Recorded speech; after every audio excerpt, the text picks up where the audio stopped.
We thank you very much for joining us. This is the February 10th webinar to talk about high school summer abroad programming with the CIE Global Navigator high school summer study abroad programs. And we are Bill Bull. Bill Bull is our Vice President of Risk Management, here to talk about all things risk management. My name is Matt Redman. I'm the Vice President for High School Study Abroad Programming, and Laura Kavanaugh is with us. She is the Director of Global Navigator Enrollment. So we are here to give you a quick presentation. I'd like to ask that you hold all of your questions until the end if possible. There's a chance that we may answer those questions. So if we can hold them until you know it's a real question that you need to have answered, you can pay attention to the presentation, and then we are happy to answer any questions that may still be outstanding. So we'll work to that. And tonight we're going to address CIE's approach to health, safety, and security, not only in application to COVID-19, but also into how the programs are run, how we approach the programs, different components of the programs that lend themselves to safety, and try to answer a few other questions along the way. And then we'll provide time for questions and answers. You can enter questions and answers into the question and answer section in the webinar. You can also vote on questions and answers. So if you see your question asked, you can give it a thumbs up and it will rise up in the list for us. So we're going to get going, and I'm going to pass it over to Bill. Thank you. Great. Thanks for coming, everyone, and thank you, Matt. We're going to talk a little bit about CIE's approach to safety and talk some about COVID, and then pass it back over for more other questions. I think we'll start with, as you probably all are aware from our website, you look there, that CIE takes health, safety, security very seriously. We currently have a 4-person team responsible for managing the health risk and safety for participants around the world, as well as risk management.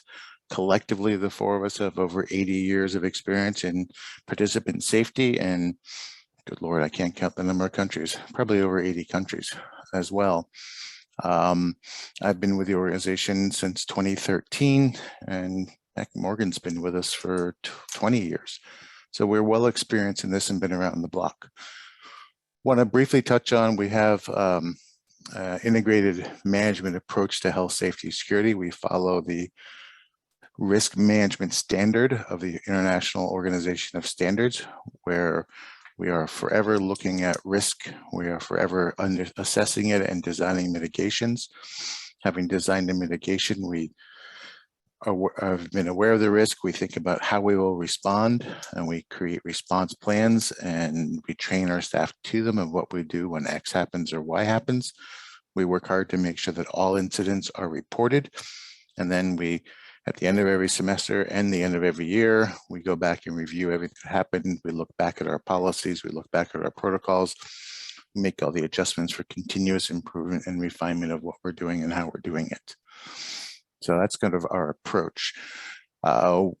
We do, part of our assessment process, we do a location assessment before we operate in any location, making sure that we are aware of the risks that exist there. We can create adequate mitigations for them, and that we're prepared to support the students, and that the students can have a successful academic outcome.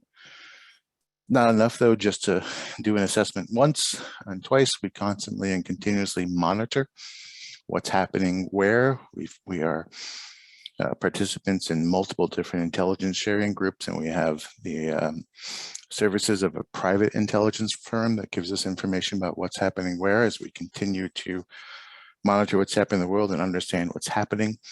And we have a very sophisticated emergency notification system when something does occur that allows us to reach out to all the participants on site immediately via phone, text, email, and we get a response from them about their status and whether they need help or if they're safe or not. And all students are trained in how to respond. Of course, with the high school programs, we focus on the program leaders who are with the students and make sure that they are trained as well. Do you want to move into sort of Let's talk specifically about COVID, though this is not necessarily a COVID presentation. We've been managing and tracking COVID since it began, and first we had to assist the students that were on site, but since COVID started, we've run 5 semesters worth of programming in 23 countries for over 11,000 students. And one of the key things we do is we track this with our risk index of what's happening where and when. And the risk index is, codifies and classifies all the different numbers that are out there, monitoring detection systems, capacities of medical care systems, vaccination rates. It spins it up into a number. Point being, we use the same formula and protocol for every location, and we track over time how things are occurring. Is it improving, getting worse? What's going on? And with this, you can, pretty much see, like we see, where Omicron was hitting, what was happening when, what was going on, and how it's happening. We publish this every other week on our website. You're welcome to sign up there. The link is on the bottom, and you can go check yourself and see how things are moving along.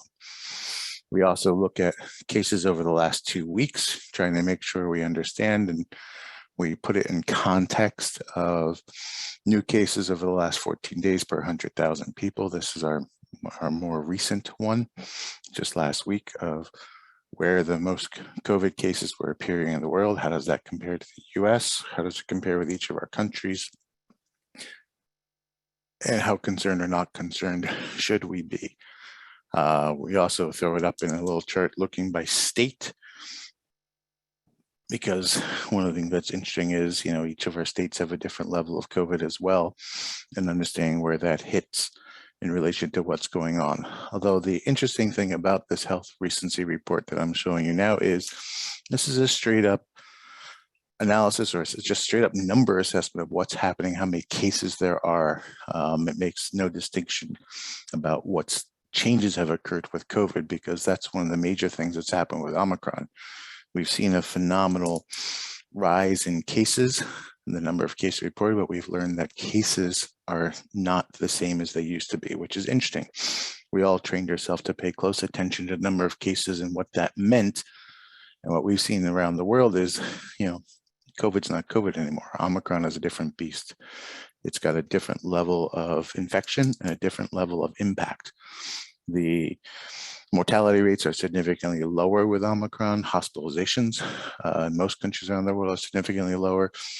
And while vaccinations have been very effective at preventing net bad outcomes, they were not as effective against this variant at preventing as it was against the Delta and other variants. So we're looking at summer programming. So we're looking at how things are dropping and where they're dropping. At this moment, though, of course, we pay attention to subvariants as well. We're feeling fairly confident that there's going to be a significant fall off of the number of cases and the amount of impact. We are currently operating in 22 countries. The hospitalization rates and the availability of public health is significantly better in every country we operate than in the US right now. So COVID is not as big of a concern, except it is so present that we have to have it as a concern. But we can get care for students who need it, and that's relevant and important to us. We're still operating under some COVID mitigation fundamentals, which I think at this point I'm not going to spend too much time with. I don't think there's anything unique here that you're probably not doing in your own local communities. Key being, though, is that vaccinations are one of our primary fundamentals, and frankly, a requirement to get in the majority of the countries where we're going to. So ideally, you're all aware of that, and this is not news, and you're working towards getting vaccination and maybe even boosted, because that's another concern. What we're seeing two things occurring around the world. We are seeing simultaneously a number of countries who are decided to move away from COVID mitigation strategies and just say it is a socially acceptable disease, and say we're not going to have any restrictions or requirements whatsoever. Simultaneously, we're seeing other countries now putting in standards stating that visitors who come must be vaccinated and they must have a booster. And the validity of a booster is up to 270 days. There's an asterisk on this chart because there's a few countries out there that are 180 and a few countries out there are 320. So as we can sit there and say that certainly if double check, but get boosted within 30 days of going if that is still on the table. Of course, testing is likely required for most locations. And of course, testing is still being required to return. CIE will work with the students on getting that test in order to be able to fly to return. We do ask for all travelers before they come, make plans now about how they will limit their activities the 10 days prior to travel, so that when they go for their test to be permitted boarding on the plane, they will most likely be negative and not have to have their flight delayed due to a positive test. So as tempting as it may be to have a giant end of the semester, end of the year party at home, be advised that if you're traveling a few days later, that might negatively impact your ability to travel. As local guidelines reign supreme, while we have our own standards and minimum standards, each participant will follow the rules, regulations, policies, and protocols as established by the local government, because they're under the jurisdiction of that government. At this moment, we can expect everyone will be required to wear a mask in all public indoor settings. Outdoor settings get a little more interesting. Spain had a mask requirement for outdoor setting, but just removed it. So that's to be determined once you arrive on program, but we will train you and teach you on what the requirements are so that you're able to get full enjoyment out of the program. As I said, we've been running for 11,000 students, and our evaluations are actually quite strong, which is great. As much as it's tempting to focus on COVID and COVID alone as the sole issue or health issue that we're concerned about when it comes to student safety, our data from last summer showed, and this was under Delta, mind you, that COVID was borderline insignificant as a concern of what actually happened with the students. While we did have hospitalizations, none of them were related to COVID. In fact, out of all the COVID cases we've had on all of our programs, over the 11,000 students, we've yet to have a student require any sort of enhanced care. It's just been minor league. But conversations with each other, within your family about, alcohol, and making sure that, we had 2 hospitalizations due to students experimenting with alcohol, found a way to do it against all of our program rules, regulations, and guidelines, and ended up in the hospital with requiring medical care in order to have a good outcome on that one.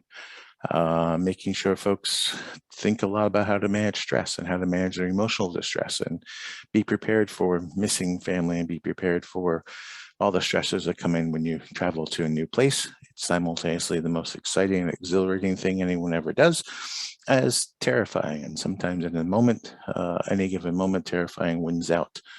But stress management techniques that you guys can start practicing and preparing now, families can work with their sons and daughters about that, will be very, very helpful.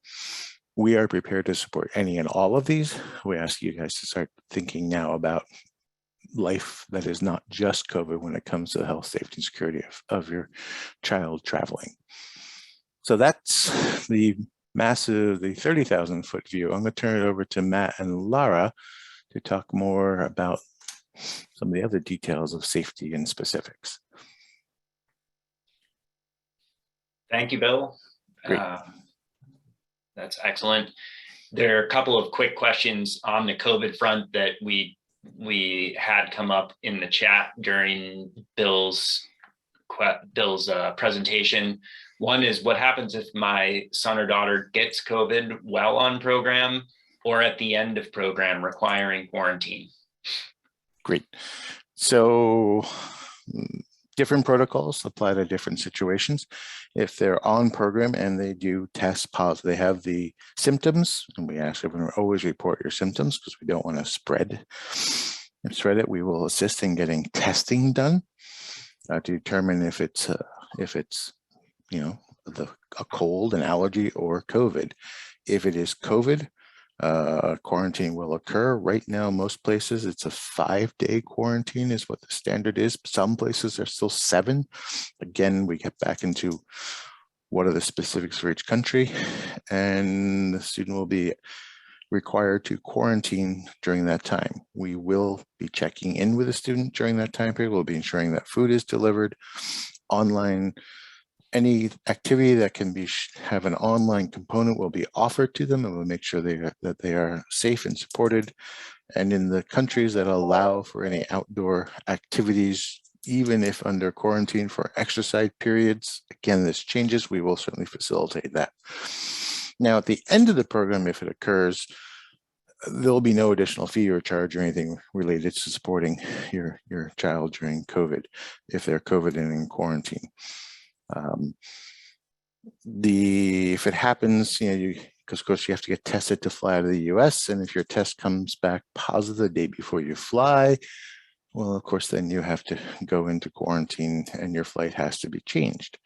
We will continue to support you through that process. There are some of the INEX travelers insurance provisions that will kick in for covering additional expenses. It's not all expense paid, but I think it's $200 a day for up to 10 days. And you will stay in quarantine for up to 5 days, get retested, get on the plane. Again, we will be checking. We will continue support for your son or your daughter, making sure they have food, making sure there's something to do, though I won't lie and say it'll be an exciting, exhilarating time to be stuck in a quarantine room, but it's the reality of traveling with COVID these days. The duration of that changes, again, typically 5 days, though some countries do say 7. We do retest because sometimes there are false positives, and if there's a negative, off to the plane you go. So that was one question. Was there more? Great. I think we'll hold the rest to the end. I just wanted to keep that one fresh in this session. This next section of the webinar, we're going to address and introduce to you the different systems that are in place to support the program, make sure that it has successful outcomes, just as a broad case. So we have the CIE Central team. That's the team that is based around the United States. You just heard from Bill and his team to set and create policies. The team Lara and I work on then works for communication throughout with families and participants, and make sure we set all of the pre-departure protocols to make sure that students are prepared to travel on program.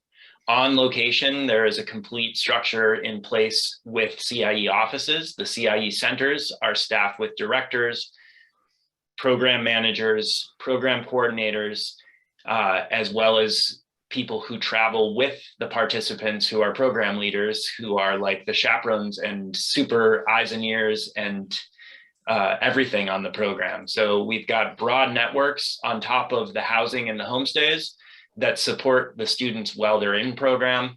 And then there's you and your team. With a lot of effort, we can set up and we can help you to think about the right setup for you and your family that can start right at home today with developing the right mindset. Bill mentioned stress, helping students to be able to have effective ways to deal with stress and new situations, encountering new situations that might be completely different. That's part of the benefit of traveling abroad, is it's going to help build that independence and resilience, but helping to develop systems before they leave is a good idea. Talking about rules, there are rules. Follow the local laws. Don't do drugs. Don't make life-changing decisions. This is not the time to push the limits. When you're 2,000, 3,000, 4,000, 5,000 or more miles from home, the consequences are very different for breaking the rules. So that's something that you can enforce starting today to help your student be successful abroad as well.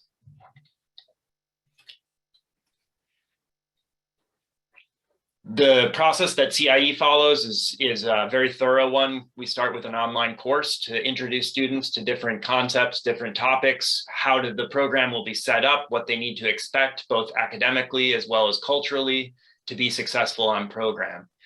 That course will launch as soon as we have all of the new students enrolled from the recent deadline. So probably starting around March and April, we'll be going full force on the online course. The expectation is every student completes that course.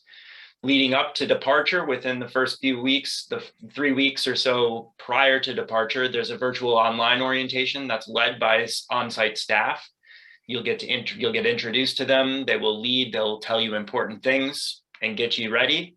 And then when you arrive on program, there's an extensive on-site orientation. It takes the better part of a single day, playing games, getting to know your cohort, getting to know the staff, understanding how you get around the city, understanding cultural norms, getting ready to live with a homestay or in the dorm situation that the program runs in. We want to make sure that you have all the information you have. We will time it appropriately. We will repeat it several times so that you can remember the most important things. So that's why we're here. I mentioned the program leaders. Program leaders are a very intentional part of the CIE programs. They came out of the knowledge that if we have trained adults from a similar culture or trained adults from the home culture who can be there to help young people, young students demystify confusing situations or situations that might be new and help them understand them, they will leave with better outcomes. They will understand the culture better and they will spread that knowledge throughout the world. And that's why we're here. So the program leaders are typically people who have experience working with US teenagers. They are often US high school teachers of the subject matter for the program that they lead, and they are all experienced and speak the language to a professional level. So we maintain ratios to make sure that students have access to these program leaders at all times, and they are housed within the students' areas so that they are close by in the case of homestays, or they actually live in the same dorms that the students live in on programs where dorms are used. The CIE local staff are the heart of CIEE. Next slide, please. They are, all CIE programs are run out of CIE centers with CIEE staff. So we are the ones that build the itineraries. We help to select the local activities. The people who run the centers are locals who know what to do. They know who to use. They find the best experts to give the tours and to explain how things work. They are very exciting and they are all experts. They love to share their local home with students. That's why they work in this line of work. So they are truly the heart and soul of CIEE. And I'm going to let Laura talk about the rest of the components.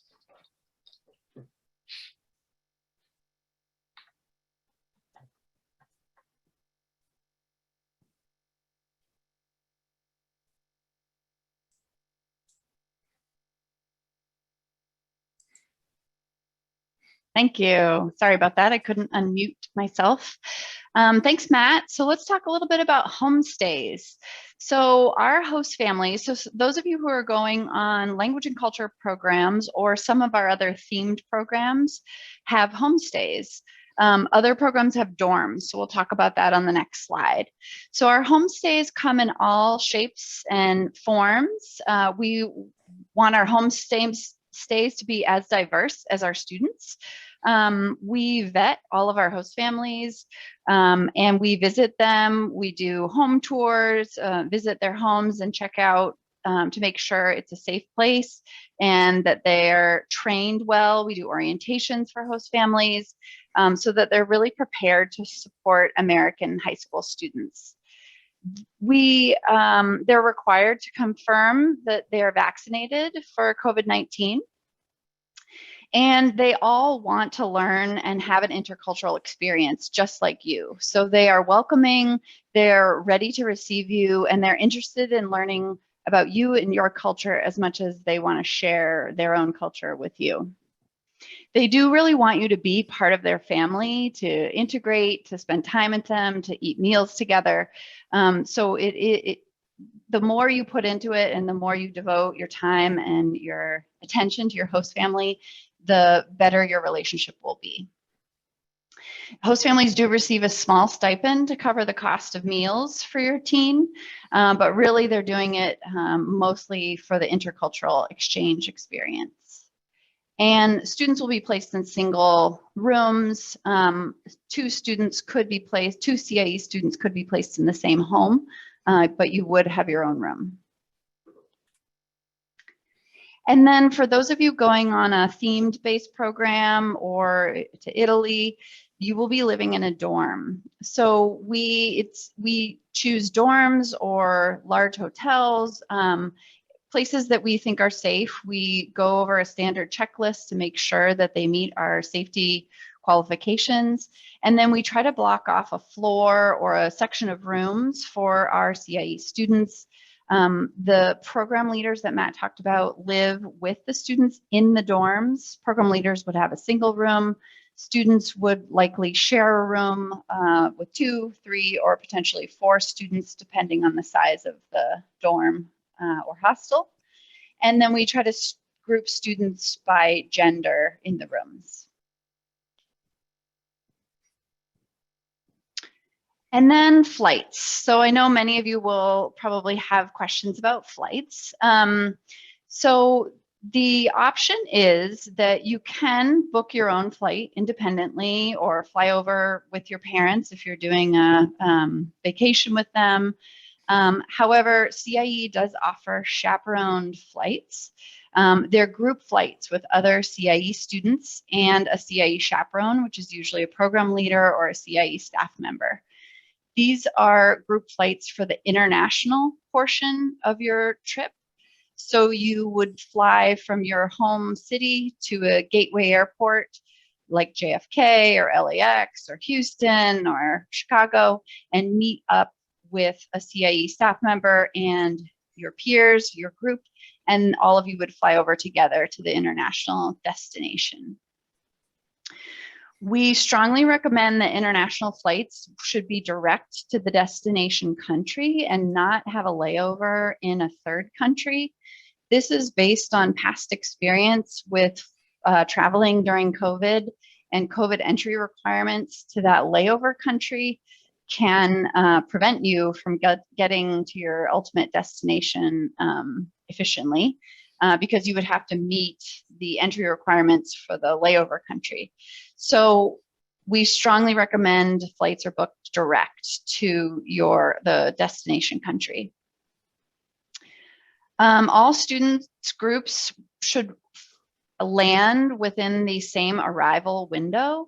And we have all that information to share with you when you contact FlightFox to inquire about booking a flight. So many of you we have launched a task in your MyCIE account that's a flight booking task, and it gives you instructions for how to contact FlightFox, which is our flight partner, so that they can advise you on the travel options to get onto our group flights to your destination. I know some flight tasks have not been released to certain programs.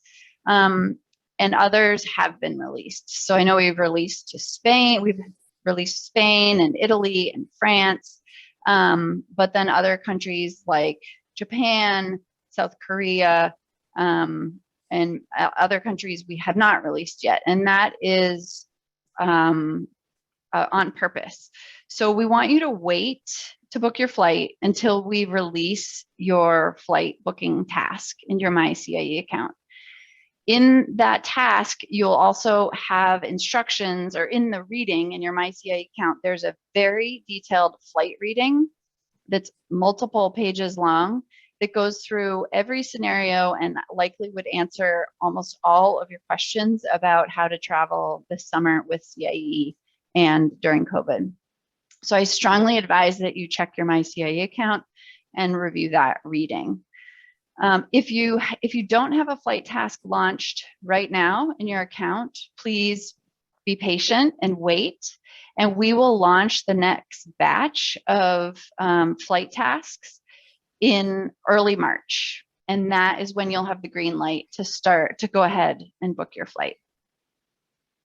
And then if you do want to make personal plans before or after the program with your family, that is fine. We just ask that you let us know what you're doing, And if you are not flying with the group, or you need to fly one way with the group, but you want to fly home with your parents, there is a release form that you would need to sign. So you just contact CIE at hsabroad@cie.org, and we will share that release form with you.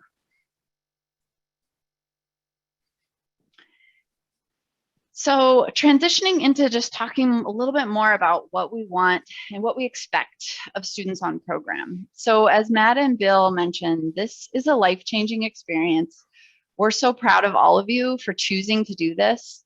It's a magical time that really is what you make of it. So the more present you can be, and the more open-minded and engaged you can be, the better this experience will be overall for you. So we really want to remind students that for most of these programs, there is an academic component, and we really want you to participate fully in class and in activities outside of class, because they were designed intentionally and for your benefit. We also just want you to be mindful of being a respectful traveler and a respectful visitor. Whether you're in a host family's home or someone's restaurant, we want you to be kind and open-minded and respectful.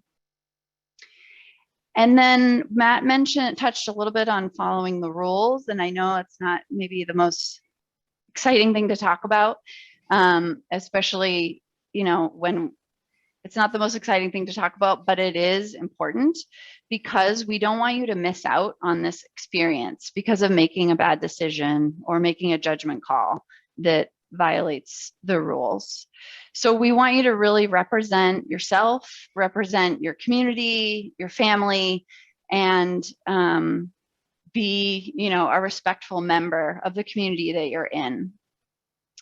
So whether or not you drink alcohol at home, or no matter what you do at home, we want you to talk with your parents and have a serious conversation before you travel, to talk about abiding by the no drinking, no drugs, and no life-altering decisions while on a CIE program, because the consequences of making that decision while on our program will be more significant for you. And then reaching out to parents. I'm a parent too, and I want to just talk to you guys a little bit about what you can expect for your teen on our program. So like I said, we would love it if you could have this conversation about safety and about rules and about risk taking prior to travel, so that you guys can be on the same page about what's expected and what will be successful for your participant. Ideally, we want to encourage everybody to be present on the program. You're only going to be away for 3 or 4 weeks, and you don't want to miss out on it because you're WhatsApping or on Facebook or, on your phone talking with people from home. So really try to commit to putting both feet in to the country and into your community and into your experience, so you don't miss it, because it's going to be a short time in the grand scheme of your life. And then we really want to ask our students and parents, remind your child to speak up. If they need help, if they're confused, if they're homesick, everybody is feeling probably the same way at some point on the program. And our staff are very well trained and experienced at supporting teenagers while abroad. So remind them to speak up, advocate for themselves, and reach out to their program leader or to CIE staff if they need help. So there's a couple ways that CIE will be communicating with parents while your student is abroad. We will send out a weekly newsletter, and this will be written by the center staff on site. There'll be fun photos, and there'll be a little snapshot of what they did each week, and general program highlights. So watch out for that in your email. We'll also have daily posts on Instagram. So parents, if you don't have Instagram yet, you should definitely download that app before your kid travels, so you can follow along and see some fun pictures of your student and their friends on program. And then you will hear us if there's any issue. You will hear from us if there's any issues. So if there's a medical emergency, if there's a behavioral issue, or if there's a homestay change, anything significant that's affecting your son or daughter or your participant, CIE staff from the local site or from the US sites, we will contact you and we'll update you. But feel free to reach out to our HS Abroad at CIE, and we can put you in touch with our center staff if you have questions. Great, so that was a lot of information. Let's jump into a few important next steps so you know what's coming in the coming weeks and months. So, oh, and here's a reminder about your iNext insurance. So included in your program fees is iNext travel insurance. This is international insurance that covers you while your participant while they are abroad. We just want to remind you that it does cover illness related to COVID-19 and quarantine periods. So there is a $250 a day for up to 10 days to cover the cost of your stay in a hotel and your food if you need it, if you're not in a host family, your food for the extra 10 days. And another reminder about our program assurance policy. So if CIE decides at any point that it is not safe or we're not able to run a program in a destination, we will let you know as soon as we know. And if CIE cancels a program, we will issue you a full refund for all monies that you've paid for us, including your deposit. However, in the event that you choose to cancel, you would not get a full refund. So the full refund and the program assurance policy is designed if CIE ends up canceling your program. So hopefully that gives you peace of mind that if you're moving forward and something happens and you're not able to go to this location because of CIE canceling, you can get a refund. A couple, sorry, just go back there, one more slide. There are a couple important dates here just to keep in mind, full program balance, and then when your fees are non-refundable. Just keep those in mind. They're also on your terms and conditions that you signed in your My CIE account. Great, thanks. Great, and then here are other key dates. So I'm not gonna read them all off to you, but these are important due dates for certain tasks and certain important milestones to help you on your pre-departure process. So as Matt mentioned, everyone will do an online course that will be launched in March. So you should be getting an invite to join that online Canvas course. In that course, you'll be able to meet your peers and chat, virtually with them in the course and learn more about your program and the experience overall. Flight booking, as we already talked about, will be happening from now through May. But your final flight information needs to be uploaded to your My CIE account, as well as your health forms from your doctors by May 1st. And then we do have detailed entry requirement information for every country. We will be updating this in May to make sure we have the most up-to-date information, and then we'll share that with you guys via email so you can understand, is a COVID test required to enter the country that I'm going to or not, and understand all the entry requirements for your specific country. And then homestay placements, if you're living in a homestay, you'll get that placement 1 to 2 weeks prior to departure. And then we send you very detailed instructions about travel day 1 week prior to departure. So hopefully that's helpful. Great, thank you, Laura. There are several questions being asked of Japan and South Korea, so we figured we just answer those live rather than typing in the same answer to several questions in the Q&A. So Japan, yes, Japan currently is not allowing visitors to entry, though we are working on student visas for arrivals in the late spring, which is actually their beginning of their first semester. This is not guaranteed that they will be able to go. The government has not officially opened anything up, though they are scheduled to make an announcement in the next 3 weeks. We will take that announcement and we will analyze it. We will speak to local sources. We will understand all of the aforementioned resources that Bill said that he has access to throughout the world. And then we will begin to make programming decisions through the course of the following month. So it will take us a little time. We really want to send students to Japan. There are a lot of students that want to go to Japan. It is a really fun place to go. It's amazing. It's got cool electronics. It's got great food. We hope they open. So we're trying, we're working on it. We promise we will share information as early as it is available. South Korea, we actually have students going to South Korea. We've been sending teachers to South Korea. The challenge with South Korea is they still have a quarantine period in place. So we are working to watch that as well and see what that means. We cannot run a 3-week program if there is a 2-week quarantine.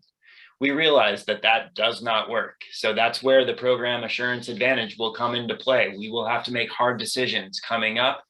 We will make them early enough because we also have to plan for these experiences for students. They don't just happen overnight. So rest assured, we do understand that you are planning your summers and that we're working to get to that. I realize that that's not the yes, we are full steam ahead, but we don't have control over the government policies for quarantines, for what the COVID restrictions are. So working and understanding that the rest of the world, by and large, seems to be accepting travelers at this moment in time. So if everything holds well, we will be moving in the right direction for everywhere else as well. I don't know if you have anything else to add to that little bit, Bill.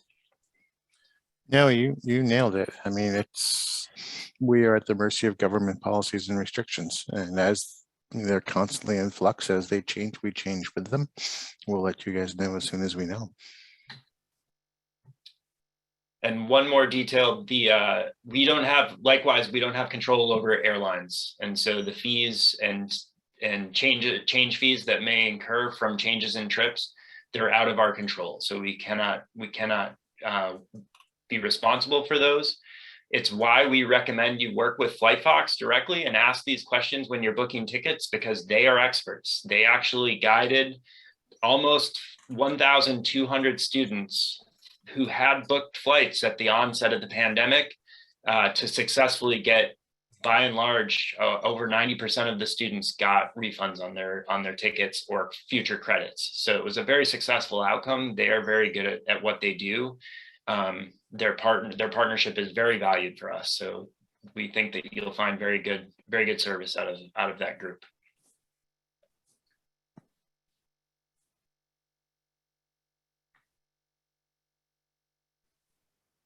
So I think it's important to note that yes, this presentation will be shared. Yes, there will be other presentations, and presentations and communications will get more and more specific to your country of programming the closer you get. There'll be direct orientations for your specific program and your country with all the details provided to you.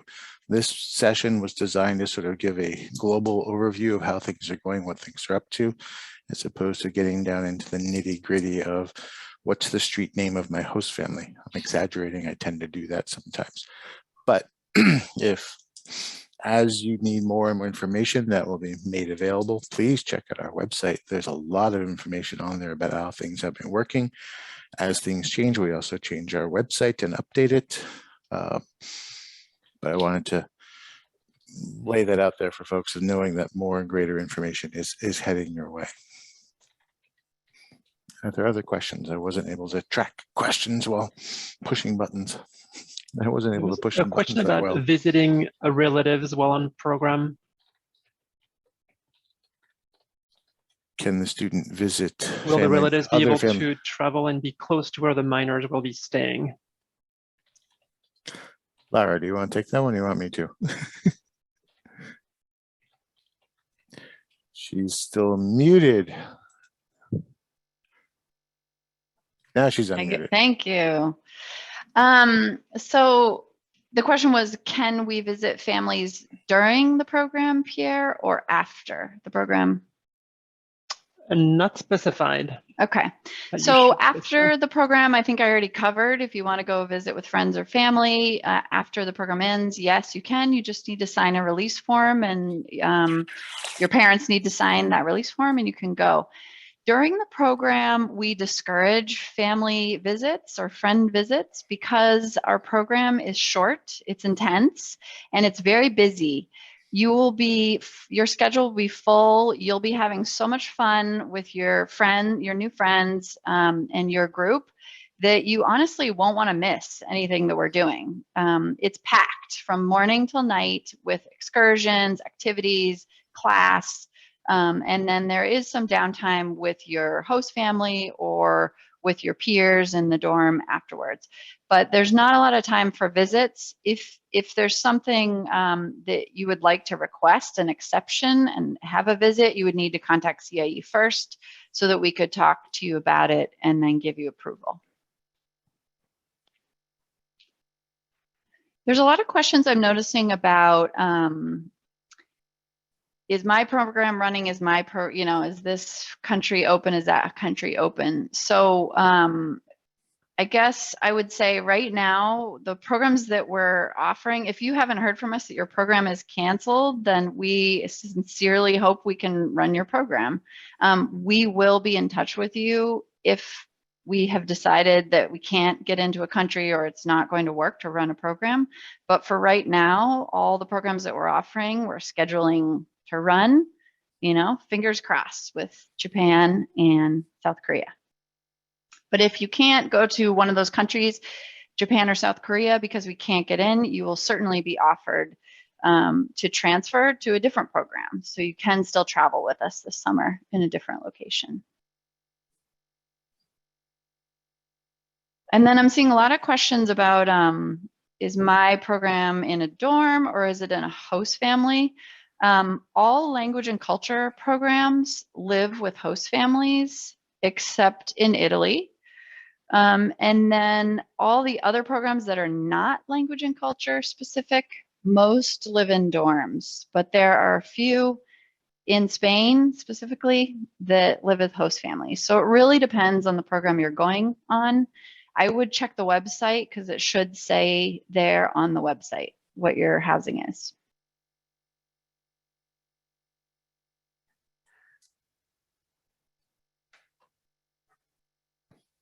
There's a good question about the first initial host family meet. Does a CIE program leader escort the student to the host family home, make sure the student's room is as expected? Can you talk more about the context? Yeah, of the I first can meet? talk about that. So the first meeting of your host family will usually be, well, it will either be at the airport when you arrive.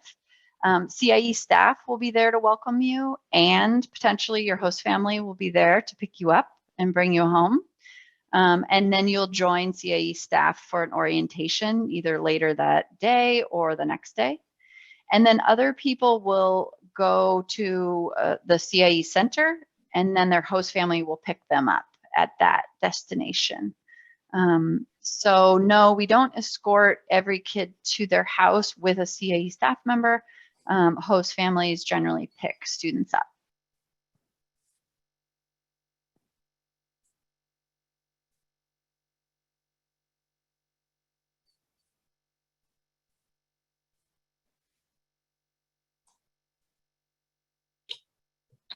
There are a few questions, I think, from the students who were supposed to travel 2 years ago, who are now in college, and they're wondering if everything we talked about applies to me. So can we clarify that students who chose to defer into college?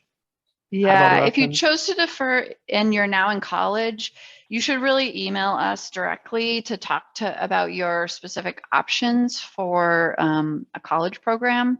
So I would recommend emailing us about your questions, and we'll get back to you.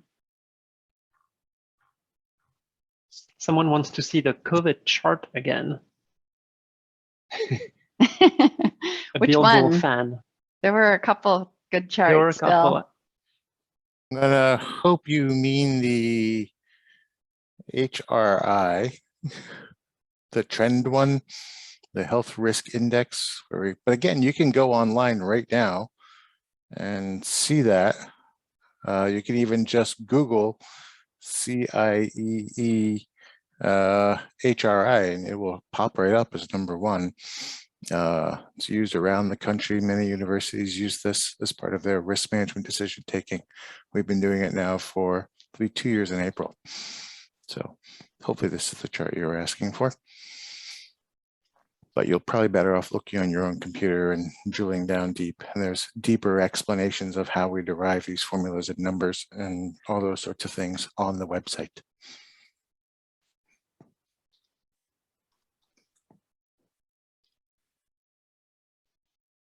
How many students on program? Can someone, the question was in the context of Denmark, but can you guys give a general answer? How many students on the program today? No, Today, this summer, like how big are the cohorts of students? How many are we expecting?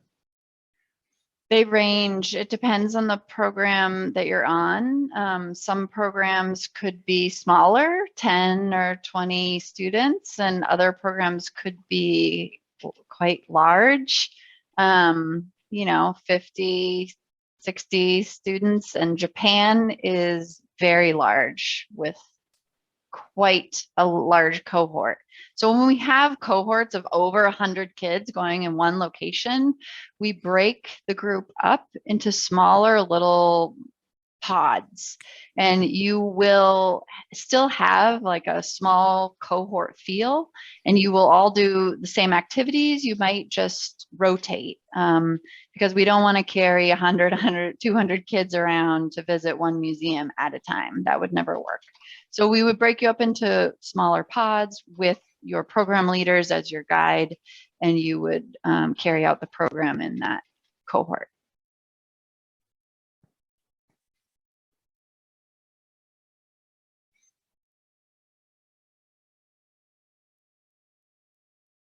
Oh, there's a question that I feel like it comes a few times around. If the student doesn't adapt or doesn't want to continue in the program, how do you handle it? If the student's having challenges with adaptation, the first thing they should do is reach out to their program leader and or their host family and talk about it. And then CIE staff will get involved. If we can help you find strategies to feel better and get immersed into your experience, that would be great. If not, if it's really just not the right time for you to be studying abroad, we can assist, with you going home early if that's your choice.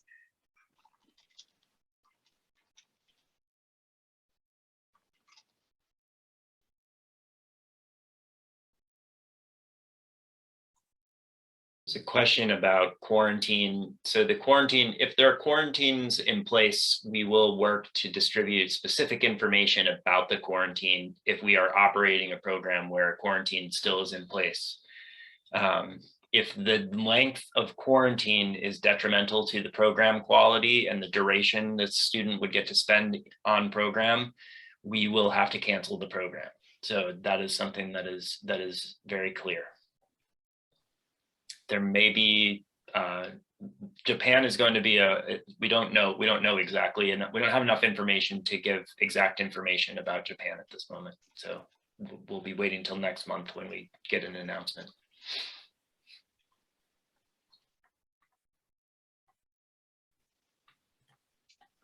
There's a question on the need for additional medical insurance. Not sure how would you answer that, Bill? I mean, you're covered with INEXT, but to certain limits. Yes, we will send you all the information about the specifics of this traveler's insurance plan provided for students, which is a very attractive plan. I read the question is, can you get? Well, you can. No one will ever tell you not to get more insurance, and certainly insurance people would love to sell it to you. But I would urge you to go onto our website and look at the iNext insurance plan for high school. It is a full coverage soup to nuts plan.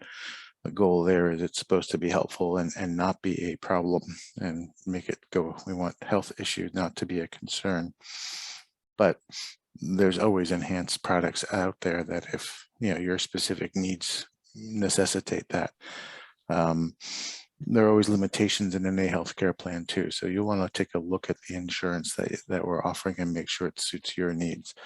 Sometimes there are specifics around pre-existing conditions that have been chronic and long-term that may or may not be picked up during a 3-week trip. It's designed to mostly make sure if anything unexpected happens or anything happens that you are fully protected and covered up to and including medical evacuation.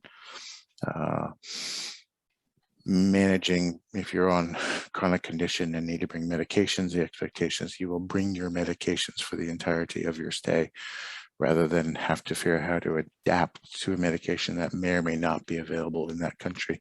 Certainly that brand or certainly that dosage or that formulation. So we can get into more details on that as you get more specifics about what your needs are.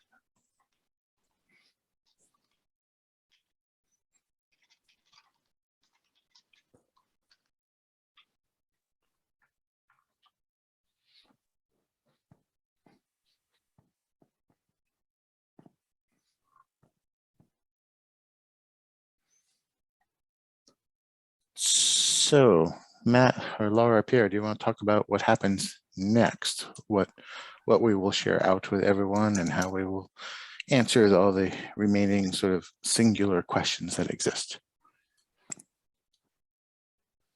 Sure. So we're recording this and we will share out this recording and the slides to everyone. Pierre, will we be sharing the chats as Yeah, well? we can for sure. Okay, yep. Someone asked that. So yeah, we can share the questions and then the answers. So you have all of that. We'll be sending that out via email, I would say later tomorrow. And then stay tuned for more updates. Check your MyCAE account for updates from us and also your email because we'll be updating you regularly. And Matt, do we have a plan for another webinar or? You don't, but we will. We'll make sure to reach out. We'll schedule probably a couple more of these just to make sure that people have a chance to get the information that's pertinent for their decisions and their preparation. Make sure students are preparing well and parents are getting ready to send their students off. And we are working through scholarships and program acceptances as we speak. So there will be big announcements coming very shortly to you. So stay tuned for that as well. Thank you, everyone. Thank you. Have a great night. Thanks, Wendell. I'm sure we'll talk again. We'll keep the meeting going for a second to answer some of these questions and then we'll close it out. Thank you.